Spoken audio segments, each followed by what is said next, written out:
Amada familia de Toma tu Lugar, bienvenidos a otra experiencia. Estamos en nuestro corazón expectantes, con mucha alegría para compartir con ustedes en esta noche. Ahí donde estás, que puedas reunir a tu familia delante del altar para que compartamos juntos este tiempo hermoso en la presencia del Señor. Quiero compartir con vos una palabra en el Salmo 66 que dice así: griten alabanzas alegres a Dios, todos los habitantes de la tierra. Canten de la gloria de su nombre, cuéntenle al mundo lo glorioso que es Él. Díganle a Dios, qué imponentes son tus obras. Tus enemigos se arrastran ante tu gran poder. Todo lo que hay en la tierra te adorará. Cantará tus alabanzas, aclamando tu nombre con cánticos gloriosos. Que podamos juntos levantar este clamor de alegría en esta noche. Vamos a orar y vamos a declarar esto. Padre, en el nombre de Jesús, te damos gracias. Te damos gracias por este nuevo tiempo glorioso que nos das de reunirnos juntos en tu presencia. Te damos gracias por este tiempo de adorarte, de alabarte, y te damos gracias por todas las expresiones y manifestaciones que nos das para poder hacerlo. Te queremos decir una vez más que te amamos y que sos la razón y el motivo que nos reúne delante de este altar. Te amamos, te amamos, te amamos y queremos quemar de amor en esta noche por vos. Te amamos, te amamos, te amamos y nos queremos conectar con tu corazón.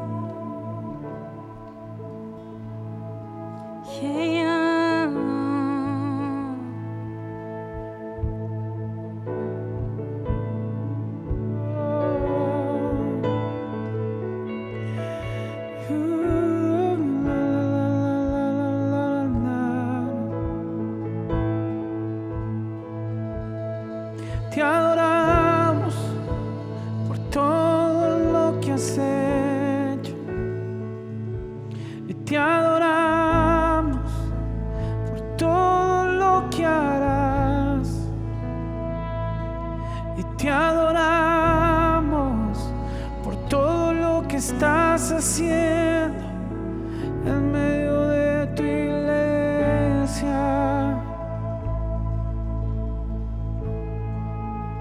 En medio de tu iglesia,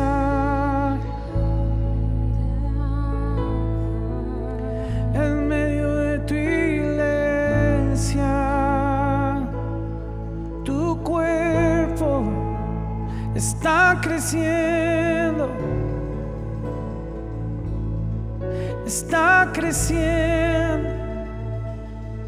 y podemos verte a ti.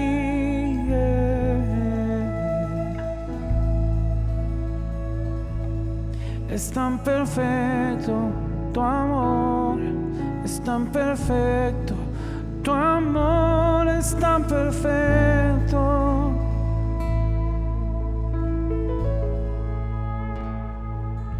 Es tan perfecto tu amor, perfecto tu amor, es tan perfecto.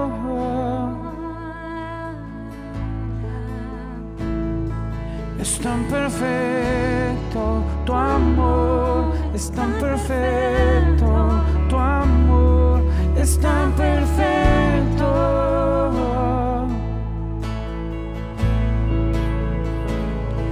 Es tan perfecto tu amor, es tan perfecto tu amor, es tan perfecto. Y nos alegramos en ti, es tan perfecto tu amor, es tan perfecto tu amor, es tan perfecto. Somos felices en ti, es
hermoso estar aquí.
Rey que la muerte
para mí. Tú eres todo, tú eres todo. Tanto amor has derramado en esa cruz. Tu vida dice en mi lugar y estoy agradecido por tanto amor. Tu muerte en aquella cruz cambió mi lamento en la alegría. Cambió mi tristeza en la alabanza. Cambió mi llanto en gozo. Tú eres mi gozo, tú eres mi gozo, Señor. Oh, y estoy aquí plantado en ti, Señor. Tú has cambiado todo, lo has cambiado todo. Tú has cambiado todo. Y tu alegría viene, tu alegría viene, tu alegría permanece en aquellos que te han encontrado a ti, papá, papá, papá, papá, papá. Yeah, yeah. Oh. El llanto puede durar una noche, pero la alegría viene, viene, viene, viene en la mañana. Tú eres el sol de justicia que cambia todo. Tú eres el sol de justicia que cambia nuestra realidad.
libres en tu amor. Somos libres en tu amor, Jesús.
Sumergidos en tu amor, sumergidos en tu amor.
Respiramos de tus ambientes,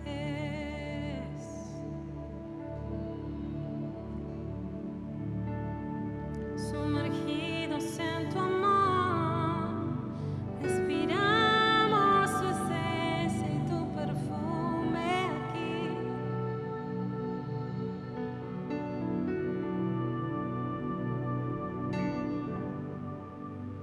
Tu amor tan profundo nos abraza,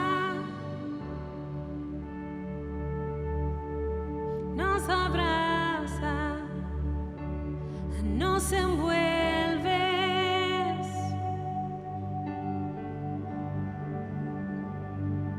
y no hay otro lugar donde querramos estar que en tus brazos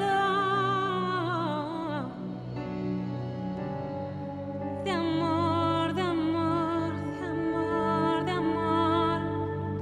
Es tu realidad que podemos disfrutar.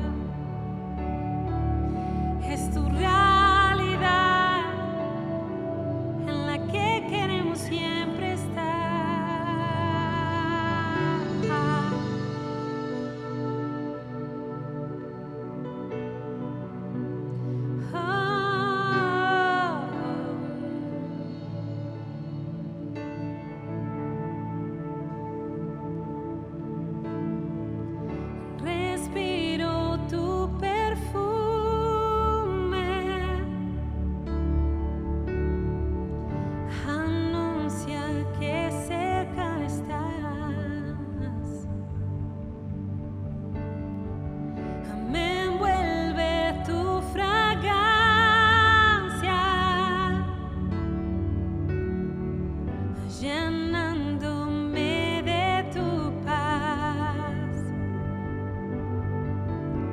y nada es mejor que tu amor.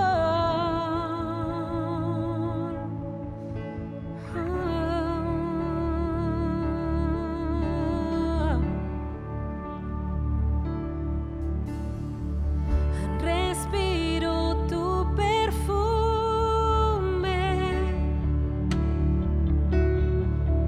anuncia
ti deseamos,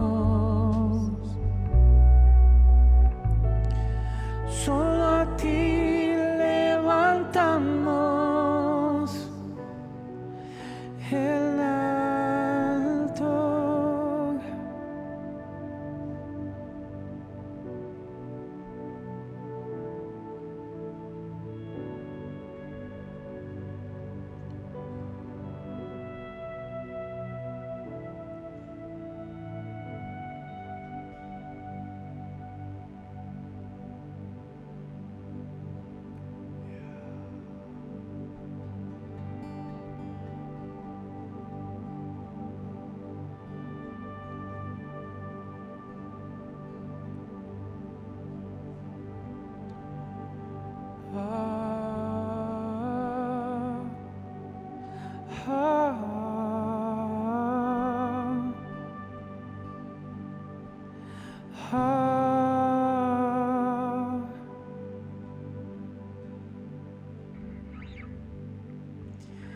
En tus ojos hay fuego de amor por mí. No puedo resistirme más. Mi vida encontró su lugar.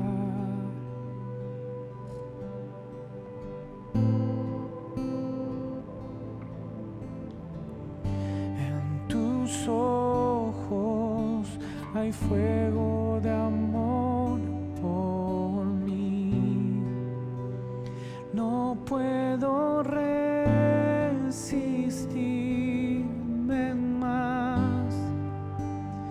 Mi vida encontró su lugar.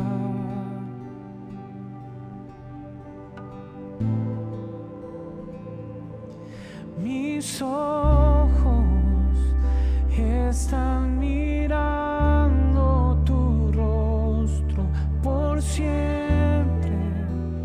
Quiero amarte, Cristo. Mis ojos están mirando tu rostro por siempre. Quiero amarte,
el tiempo pasa, nuestro amor crece.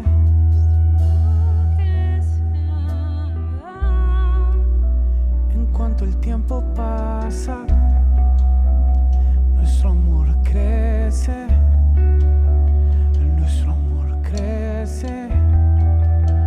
En cuanto el tiempo pasa, esperamos tu venida. Esperamos tu venida. No es un capricho nuestro, es un clamor del Espíritu. Yeah. Es un clamor del Espíritu. Y la esposa dice ven, oh ven.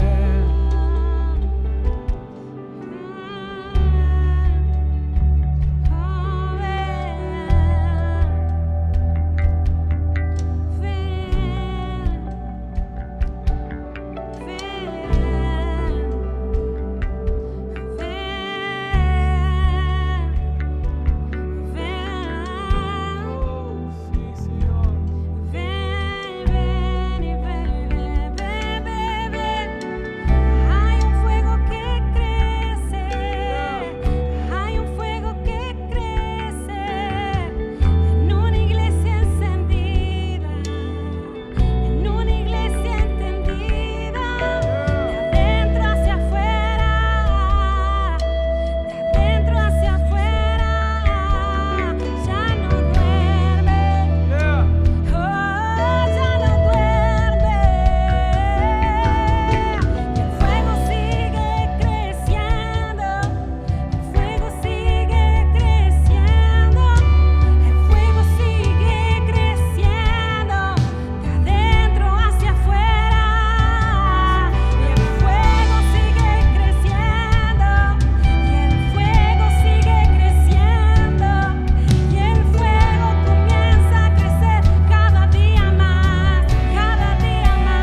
encendidas,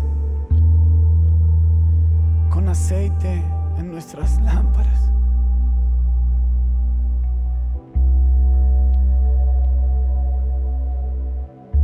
Y con una expectativa gloriosa en verte volver.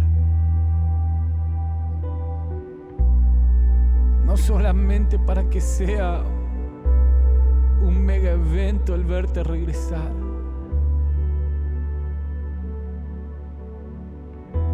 sino por la esperanza que tenemos de que nuestro amor durará para siempre.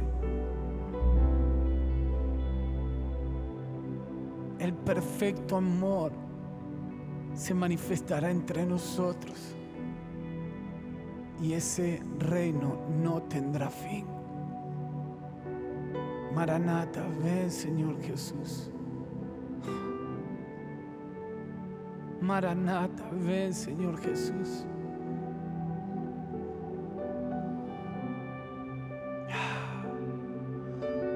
Ven Señor y toma tu lugar. Ven Señor Jesús y toma tu lugar en las naciones de la tierra.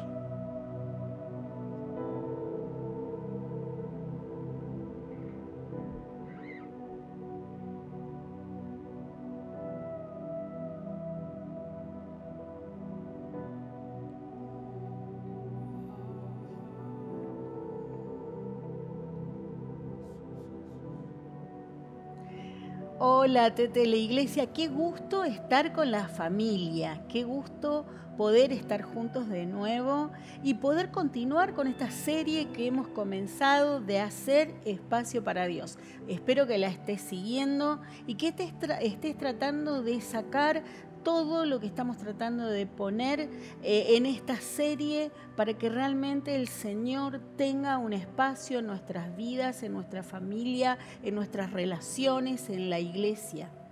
Y por supuesto que tome su lugar en las naciones.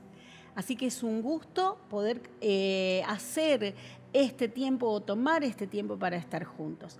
En este caso, a mí me tocó compartir de hacer espacio para Dios en la iglesia. Y sabes que cuando me dijeron tenés que compartir sobre esto, sobre hacer espacio para Dios en la iglesia, en un primer momento dije, dale, buenísimo, lo hacemos. Y cuando llegué a mi casa y me puse a pensar, fue como que me chocó. Digo, ¿cómo tenemos que hacer espacio para Dios en la iglesia? Es como que mi mente empezó a procesar un montón de información, pero si Él es el alfa y el omega, si Él es el principio y el fin, si Él es la razón de ser de la iglesia, si tendría que ser el centro, Él es lo esencial en la iglesia, entonces, ¿cómo puede ser que haya una iglesia que no tenga espacio para Dios?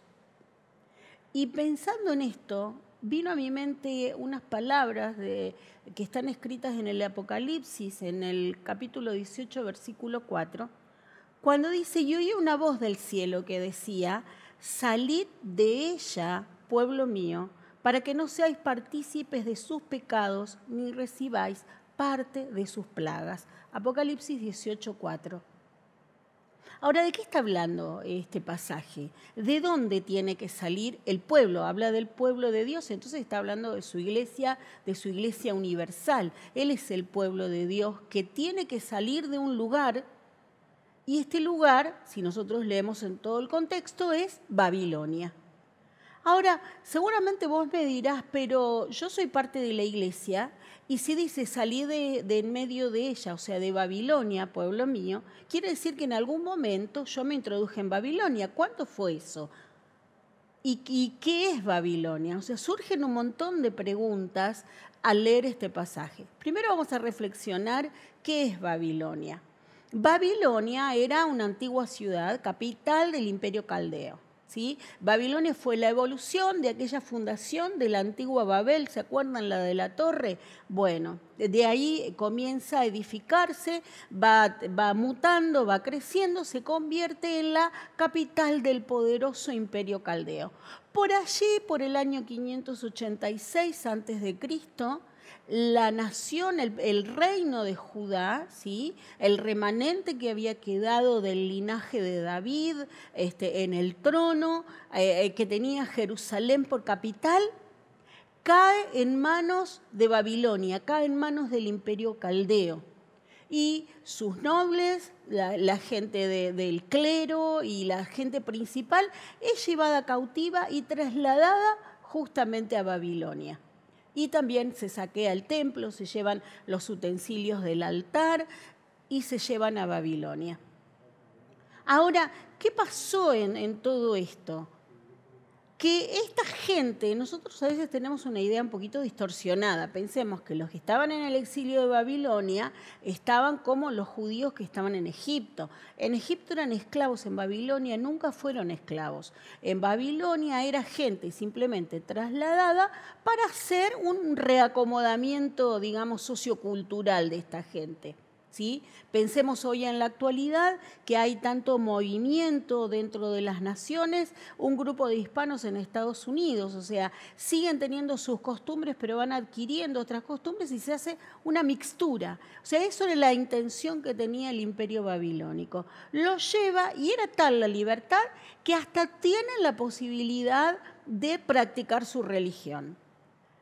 Por ejemplo, allí en Babilonia nacen las primeras sinagogas. La sinagoga es una institución netamente nacida en el cautiverio, ¿sí? Con esa necesidad de nuclearse alrededor de la ley, aquellos que comprendían la ley y tener esos espacios de enseñanza.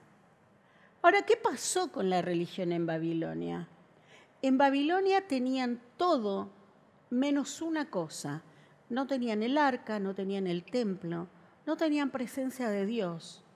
La religión que esta gente practicó en Babilonia era una religión sin su objeto de culto, que es Dios. O sea, era un culto sin objeto de culto. Hoy podríamos decir un culto vacío, sin presencia, sin esencia de Dios. Cuando Juan escribe estas palabras, Babilonia ya en la época de Juan eran ruinas, no existía como ciudad hacía mucho tiempo. Entonces, indudablemente, al decir huid de en medio de ella, pueblo mío, Dios no está hablando de las ruinas de Babilonia, está hablando de un sistema babilónico, de una Babilonia espiritual, ¿sí? Y esta Babilonia espiritual, ¿en qué consiste? Consiste en ese sistema de adoración sin Dios, de culto vacío. Y entonces ahí es como que empecé a entender qué significa una iglesia sin presencia y la necesidad de hacer espacio para Dios. Hacer espacio para Dios involucra huir, porque lo que está diciendo esta palabra es que salgamos huyendo de Babilonia. Entonces salgamos huyendo de ese sistema de culto sin presencia de Dios, de culto vacío, de simulacro de adoración que desgraciadamente muchas veces se instala. Y nuestro objetivo en este tiempo que estamos haciendo espacio para Dios es que vos, que yo, que todos los que estamos involucrados en este tema podamos salir de Babilonia y tener un verdadero culto con el Señor en el centro y con la presencia real de Dios, ¿sí? Y esto es lo que estamos viendo en este momento. Hoy no vamos a hablar cómo salir de Babilonia, porque sería muy largo hablar de este tema, aunque es muy interesante, de cómo salir de Babilonia. Pero lo que vamos a hablar en esta noche vamos a mirar brevemente una iglesia que nunca estuvo en Babilonia y que nos deja el ejemplo de cómo es una iglesia que tiene espacio para Dios. Y esta iglesia es la iglesia neotestamentaria, la iglesia del libro de los Hechos. Para eso vamos a leer y vamos a encontrar mucha riqueza en el pasaje de Hechos 2, del 41 al 47, que dice así: así que los que recibieron su palabra fueron bautizados. Los que recibieron la palabra, ¿se acuerdan cuando Pedro predica y se convierten las multitudes? Y se añadieron aquel día como 3.000 personas. Y acá tenemos la descripción de cómo era esta primera congregación, recién salidita del Espíritu, ¿sí? Recién nacida en el Espíritu. Dice, perseveraban en la doctrina de los apóstoles, en la comunión unos con otros, en el partimiento del pan y en las oraciones. Y sobrevino temor a toda persona, y muchas maravillas y señales eran hechas por los apóstoles. Todos los que habían creído estaban juntos y tenían en común todas las cosas. Y vendían sus propiedades y sus bienes y los repartían a todos según su necesidad de cada uno. Y perseverando unánimes cada día en el templo y partiendo el pan en las casas, comían juntos con alegría y sencillez de corazón, alabando a Dios y teniendo favor con todo el pueblo. Y el Señor añadía cada día a la iglesia los que habían de ser salvos. ¿Cuántas veces leímos este pasaje y dijimos, yo quiero eso, que Dios añada cada día a la iglesia los que habían de ser salvos? Y nos hemos deleitado en esta imagen que parece ser la iglesia ideal, pero no es una iglesia utópica allí en las nubes, es una iglesia que se convierte en esto cuando está el Espíritu Santo en el medio. Ahora acá hay como un círculo virtuoso, ¿sí? Porque Dios está en la iglesia, ocurre Hechos 2:42. Y porque ocurre Hechos 2:42, Dios es atraído a la iglesia. Y porque Dios es el centro de la iglesia, ocurre Hechos 2:42. ¿Te das cuenta? Hay un círculo virtuoso. Y en la medida que nosotros hacemos espacio en nuestras vidas, en nuestra cotidianeidad, para vivir lo que está escrito, para trabajar en esto que está escrito, quizás al principio un poco forzado, pero el Espíritu Santo ve nuestra intención. Él viene y nos llena de la fuerza para poder hacer esto hasta que se naturaliza. Es como cuando empezás a hacer ejercicio, ¿viste? Hacés los primeros 2 abdominales y quedás ahí tendido, pero después resulta que es un ejercicio natural y podés llegar mucho más lejos. Con las cosas del Espíritu pasa lo mismo. Es necesario empezar a ejercitarlas para hacer músculo espiritual y poder vivir en ellas. La presencia de Dios facilita que hagamos lo que hacía la iglesia de Hechos, y hacer esas cosas atrae la presencia de Dios. Entonces vamos a tomar ejemplo. Lo primero que vamos a ver allí cuando dice que perseveraban en la doctrina de los apóstoles es que era una iglesia que aprendía. Era una iglesia enseñable. Era una iglesia que no estaba estancada, sino que era una iglesia dinámica. Esa palabra, doctrina, no es una palabra estática, es una palabra dinámica. Significa que hay un aprendizaje que se lleva a la práctica, ¿sí? Seguramente, si has enseñado en la escuela bíblica o si sos docente en cualquier ámbito de la vida, cuando vas a dar una clase te planteas objetivos. Y los objetivos siempre están puestos en el alumno, en qué es lo que el alumno va a lograr. Dios hace exactamente lo mismo. Cuando Él nos discipula, por eso nosotros somos discípulos de Dios, ¿sí? Discípulos de Cristo. Y te digo un dato curioso. ¿Sabés que la Reina Valera del 60... Lo busqué en la concordancia? Cuando ponemos la palabra discípulo en el Nuevo Testamento, aparece 230 veces. La palabra hijos, y a veces ni siquiera se refiere a los hijos de Dios, porque, por ejemplo, las hijas de un tal Ezeba, ¿sí? Y esa palabra hijos aparece 149 veces. Ahora, ¿no te parece sugerente que casi 100 veces más se hable de discípulo que de hijo? Entonces nos está diciendo que la iglesia se tiene que convertir en una iglesia que aprende. Ahora, vamos a suponer que vos sos profesor, sos profesora y estás dando una materia y hace 15 años que hay un alumno que vuelve a tomar tu materia porque no termina de aprobarla. ¿Qué le dirías? O sea, hay algo que no está funcionando bien. Porque si hace 15 años que está cursando esta materia, ya sería tiempo que la tenga aprobada, ¿no te parece? Son estudiantes crónicos.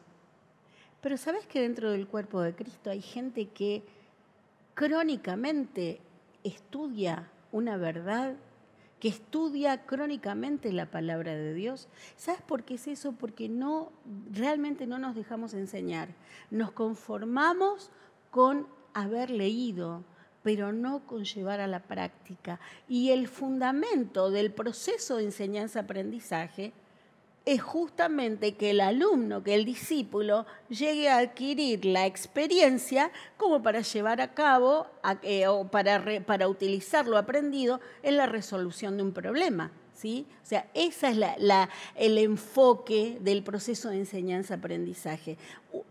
Y vos fijate, gente que tiene 20 años en la iglesia, 20 años escuchando sobre el perdón, pero todavía no termina de perdonar. Gente que tiene 15 años en la iglesia, escucha acerca del amor, sabe que tenemos que amar aún hasta a nuestros enemigos, pero sin embargo hay chismes, hay contiendas, hay competencias entre la gente. Eso sabés que ese es un desaprobado en esa materia. ¿Cómo hacemos para llevarlo a la práctica esto? ¿Cómo hacemos para ser una iglesia que aprende? Primero que te puedas examinar a vos mismo y decir, ¿qué estoy aprendiendo? No qué estoy leyendo. No digas, bueno, estoy leyendo Primera de Timoteo, estoy leyendo Primera de Corintios, estoy leyendo Romanos. Eso es lo que estás leyendo. Pero ¿qué estás aprendiendo? Y es más, hacete esta pregunta.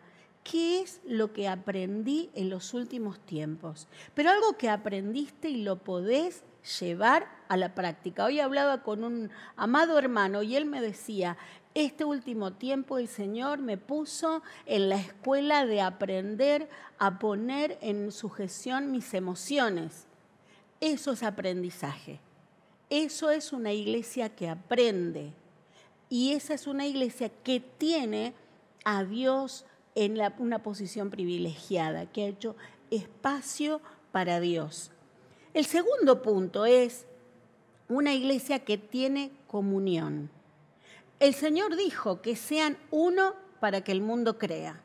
Que sean uno para que el mundo crea. Que sean uno. Y ese uno, el punto de reunión, es Cristo. Dice que en el final de los tiempos Dios reunirá en Cristo todas las cosas. ¿Cuándo tenemos comunión? Cuando estamos en Cristo. Y estando en Cristo se borran todas las diferencias. A veces queremos usar estrategias humanas, entonces hacemos grupos homogéneos, ¿sí? Y decimos, bueno, todos los solteros por un lado o las solteras por el otro, los que son matrimonio, los que tienen de 30 a 35, los que tienen de 35 a 40, y hacemos grupos homogéneos. Y a veces esos grupos no terminan de congeniar. ¿Sabes por qué? Porque lo que hace que tengamos comunión no es que externamente seamos homogéneos. Porque el ser homogéneo en algo natural quiere decir que tenemos un punto de encuentro en otra cosa, ¿sí? Si hacemos un grupo de profesionales va a tener como grupo de encuentro su preparación académica. Pero cuando nosotros tenemos como punto de encuentro, todos nos podemos reunir allí y ninguno discrimina a nadie y todos nos sentimos parte de. Esa es la verdadera comunión, donde puede estar el joven, el viejo, el rico, el pobre, las diferencias que se te ocurran pueden estar reunidos y encontrar y entender que son uno. ¿Por qué hay tanta incredulidad en el mundo? ¿Por qué hay tanto rechazo del Evangelio? ¿No será porque no estamos reunidos en Cristo? Porque todavía no le hemos hecho espacio dentro de la iglesia para que Él nos nuclee, ¿sí? ¿Qué buscas en otro para tener comunión? ¿Buscas tener cosas en común o buscas tener a Cristo como común? ¿Cuál es lo que te atrae en tu grupo de pares? ¿Qué es lo que te atrae a tu grupo de amigos? Su vida en el espíritu, saber que están en Cristo o que son divertidos, practican el mismo deporte. O sea, y no estoy diciendo que sea malo que tengan amigos que practiquen deportes, que sean divertidos, pero que el núcleo del encuentro sea Cristo y no otra cosa. Eso hace que nosotros tengamos comunión. Al inicio de este año estaba orando y el Señor me dijo, viene un tiempo en que es necesario reparar las redes. Y si vos te pones a pensar en la figura de una red, son todos como rombitos, todos agarraditos, los nuditos. Cada uno de los hilos que conforman esa red no tienen la fuerza para levantar toneladas. Pero cuando se entretejen en esa red, ¿sí? Hablando de las redes de pesca, pueden levantar toneladas de productos del mar sin romperse. A veces tenemos iglesias débiles, tenemos iglesias frágiles, simplemente porque todavía no hemos aprendido a tener comunión los unos con los otros, aprendido a ser vulnerables, a ser transparentes, a tener una religión sin caretas, una relación sin caretas, sin impostar, sin impostura, ¿sí? Y eso es necesario que nosotros podamos apuntar. El tercer punto que vamos a tratar es que es una iglesia que ora. Y este punto es muy explícito para saber si estamos haciendo espacio para Dios. Si vos tenés en tu casa viviendo 24/7 una persona que sabe todo, que tiene los recursos de todo y la solución para todo, cuando vos tenés un problema o cualquier situación, ¿a quién vas? Vas a ir a esa persona, ¿sí?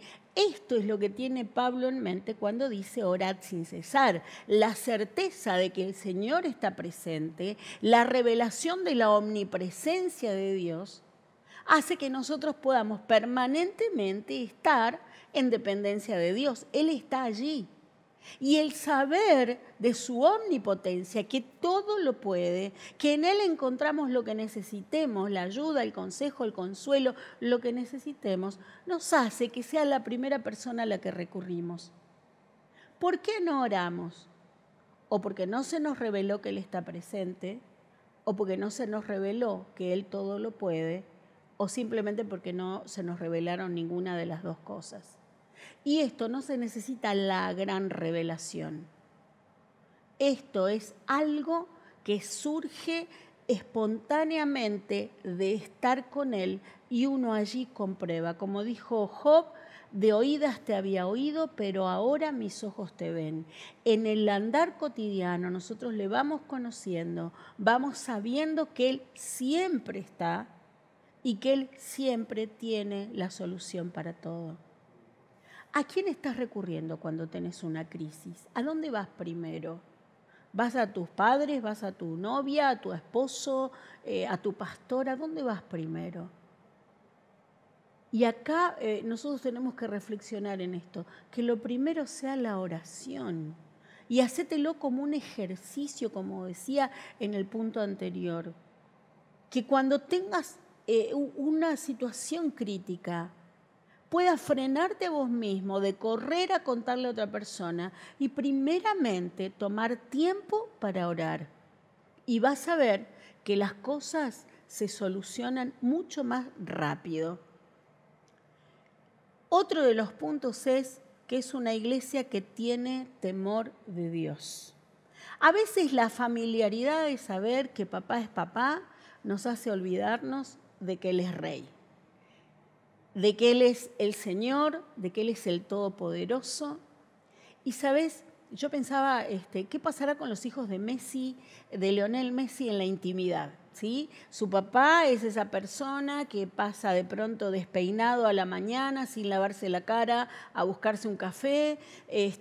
Esa familiaridad del papá que se tira al piso, que juega con los hijos, que quizás los reta. Y de pronto eso crea una dinámica entre padre e hijo. Pero ¿qué pasa cuando ese hijo va a la cancha y de pronto ve que hay una multitud que corea el nombre de su padre? O sea, ¿cómo gestiona esos dos conceptos, el papá de la intimidad y el ídolo en la cancha?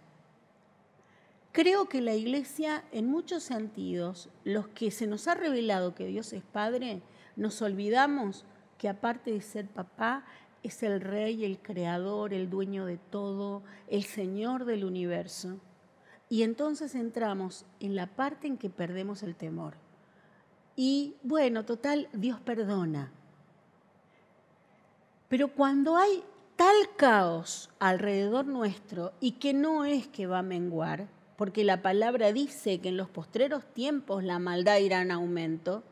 Entonces, cuando afuera la maldad va en aumento, adentro en la iglesia lo que tiene que abundar es la santidad, y lo que tiene que ir en aumento es la santidad. Y la santidad va aparejada del temor de Dios, por respeto a mi amado, porque sé que lo que hago daña sus emociones, no porque le tengo miedo al castigo, porque lo amo y no quiero hacer lo que es desagradable para él.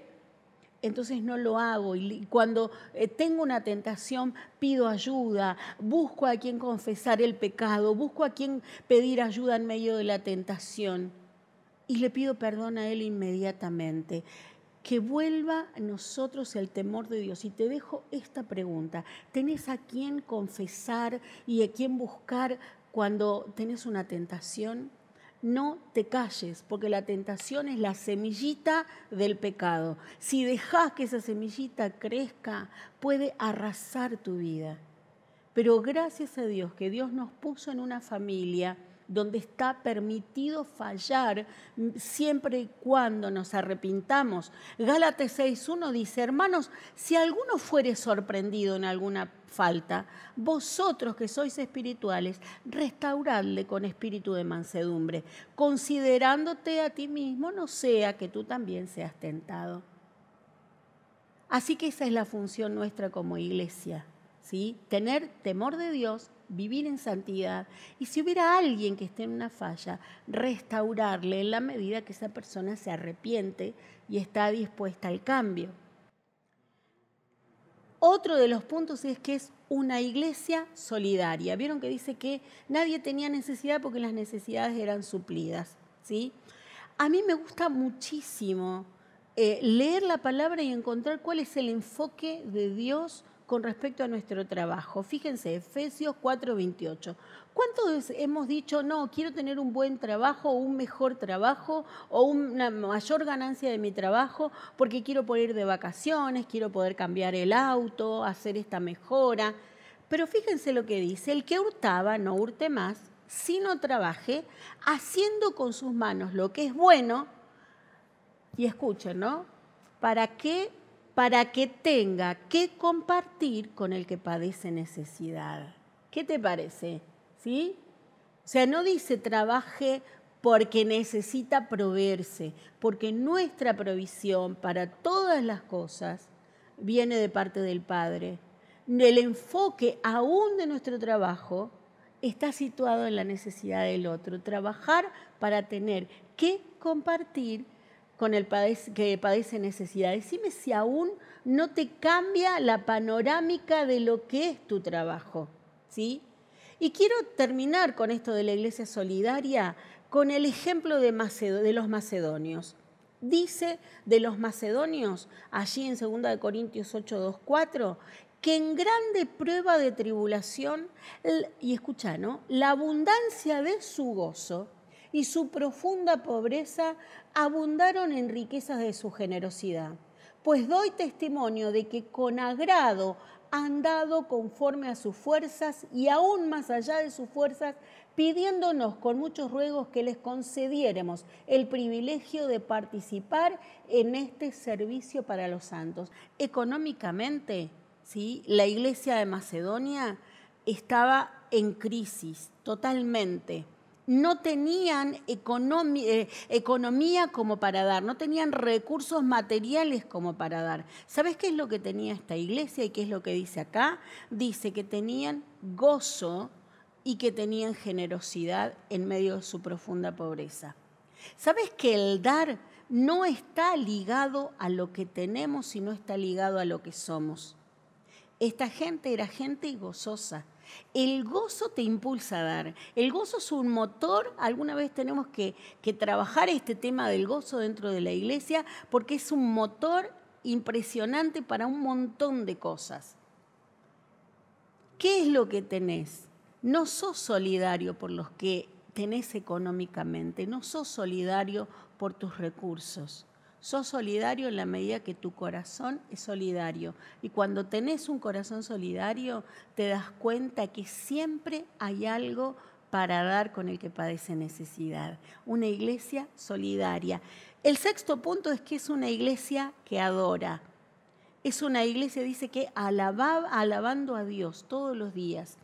Cuando preparaba esto me acordaba que hace unos años llevamos a una familia amiga que tenían una hijita de unos 7 años. Nos fuimos juntos a pasar unas vacaciones a la playa y nuestra cabaña estaba detrás de unos médanos. Así que ellos tenían una nena de unos 7 años que nunca había ido a la playa. Y llegó el momento, nos alistamos y empezamos a cruzar un médano de arena para llegar al mar. Y yo iba al lado de esta chiquita y cuando llegamos a la cima del médano y se hizo la visión del mar, esta chiquita me miró así con los ojos exorbitados y me dice, ¡wow! Todo eso es agua. Y se había quedado anonadada. ¿Sabes qué eso es adoración? Es poder reconocer la grandeza de Dios. ¿Cuándo perdemos la adoración? Cuando perdemos de vista su grandeza. Cuando dejamos de mirarle, porque por eso dice la palabra, puestos los ojos en Jesús. ¿Qué quiere decir? ¿Que tengo una palabra que dice Jesús y yo miro esas 5 letras? No son, 6 letras, no son esas letras las que hacen la diferencia. Es la persona de Cristo, su grandeza. Cuando le miro, soy impactada por su grandeza. Como esta pequeñita fue impactada por la grandeza del mar. Y entonces surge la adoración, surge las palabras de decir, Dios, qué grande que sos. ¿Alguna vez te pusiste a observar, no sé, una abeja polinizando una flor? Y vos decís, qué increíble que con las patitas, que la abeja tenga pelitos en las patitas para que el polen se adhiera y después vaya a la otra flor y la polinice. Vos decís, wow, Dios, qué grande, aún en las cosas más pequeñas. Y entonces la adoración fluye. ¿Y qué decir de la alabanza? La alabanza sale de un corazón agradecido. La adoración nace de ver cómo es Dios, su grandeza.